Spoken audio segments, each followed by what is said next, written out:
शीर्षक स्लाइड. आपले ऑस्टिओपोरोसिस प्रेझेंटेशनमध्ये स्वागत आहे. अनेकदा मूक आजार म्हणून ओळखला जाणारा ऑस्टिओपोरोसिस फ्रॅक्चर होईपर्यंत लक्षणे न देता प्रगती करतो.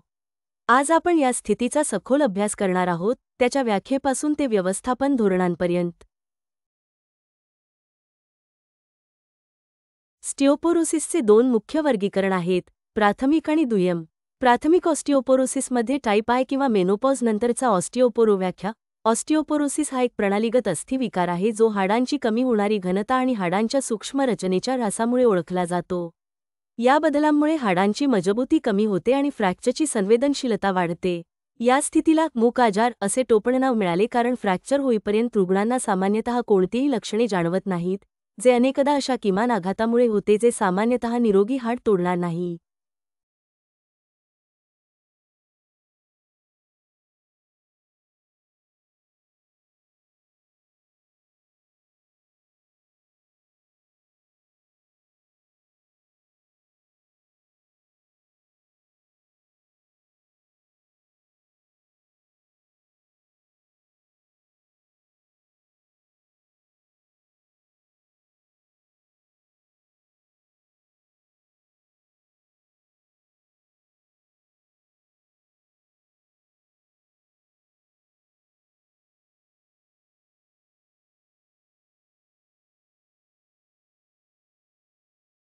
जोखीम घटक. ऑस्टिओपोरोसिसचे जोखीम घटक दोन श्रेणींमध्ये विभागले जातात, अपरिवर्तनीय आणि परिवर्तनीय. अपरिवर्तनीय जोखीम घटकांमध्ये प्रगत वय समाविष्ट आहे, कारण 50 वर्षांनंतर हाडांची हानी वेगवान होते. स्त्रीलिंग, मेनोपॉजनंतरच्या महिलांना सर्वाधिक धोका असतो. ऑस्टिओपोरोसिस किंवा फ्रॅक्चरचा कौटुंबिक इतिहास, जो अनुवांशिक प्रवृत्ती सूचित करतो, आणि कमी शरीराचे वजन किंवा लहान फ्रेम, जे कमी हाड मासाशी संबंधित आहे. परिवर्तनीय जोखीम घटक, जे जीवनशैलीतील बदलांद्वारे संबोधित केले जाऊ शकतात, त्यामध्ये कॅल्शियम आणि व्हिटॅमिन डीचे कमी सेवन, हाडांच्या आरोग्यासाठी आवश्यक पोषक तत्त्वे. निष्क्रिय जीवनशैली, कारण वजनवाहक व्यायाम हाड निर्मितीला उत्तेजित करतो. धूम्रपान आणि अतिरिक्त अल्कोहोल सेवन, दोन्ही हाडबिल्डिंग पेशींमध्ये हस्तक्षेप करतात. आणि ग्लुकोकॉर्टिकॉइड्स किंवा इतर औषधांचा दीर्घकालीन वापर ज्यांना हाडांच्या घनतेवर परिणाम करण्यासाठी ओळखले जाते. चिन्हे आणि लक्षणे. त्याच्या प्रारंभिक टप्प्यात ऑस्टिओपोरोसिस सामान्यतः कोणतीही लक्षणे निर्माण करत नाही, म्हणूनच जोखीम असलेल्या व्यक्तींसाठी स्क्रीनिंग इतकी महत्त्वाची आहे. रोग पुढील टप्प्यांवर प्रगती करत असताना रुग्णांना फ्रॅजिलिटी फ्रॅक्चर अनुभव येऊ शकतात. किमान आघातासह होणारे ब्रेक, जे सामान्यतः हिप, स्पाइन आणि मनगटावर परिणाम करतात.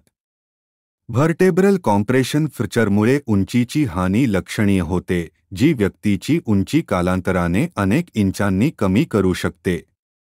कायफोसिस किंवा पाठीचे पुढे गोलाकार, ज्याला डॉवेजर्स हंप देखील म्हणतात, अनेक व्हर्टेब्रल फ्रॅक्चरमुळे स्पाइनल संरेखन बदलल्यामुळे विकसित होते. पाठदुखी, अनेकदा अचानक आणि तीव्र, सामान्यतः या व्हर्टेब्रल फ्रॅक्चरमुळे होते आणि दीर्घकालीन स्वरूपात बनू शकते. पॅथोफिजिओलॉजी. ऑस्टिओपोरोसिसची पॅथोफिजिओलॉजी हाड रिसॉर्प्शन आणि हाड निर्मिती यांच्यातील असंतुलनावर केंद्रित आहे, ज्यामुळे हाड मासाची निव्वळ हानी होते. चला या प्रक्रियेचा टप्प्याटप्प्याने अभ्यास करू. प्रथम, हाड रिमॉडेलिंग. असंतुलन होते जिथे ऑस्टिओक्लास्ट्सद्वारे हाड रिसॉर्प्शन ऑस्टिओब्लास्ट्सद्वारे हाड निर्मितीपेक्षा अधिक होते. हे असंतुलन वयाने, इस्ट्रोजन कमतरतेसारख्या हार्मोनल बदलांद्वारे आणि आपण आधी चर्चा केलेल्या विविध दुय्यम कारणांद्वारे प्रभावित होते. यामुळे हाडांच्या खनिज घनतेची हानी आणि हाडांच्या सूक्ष्म रचनेचा ह्रास या वैशिष्ट्यांसह हाड मासात घट होते.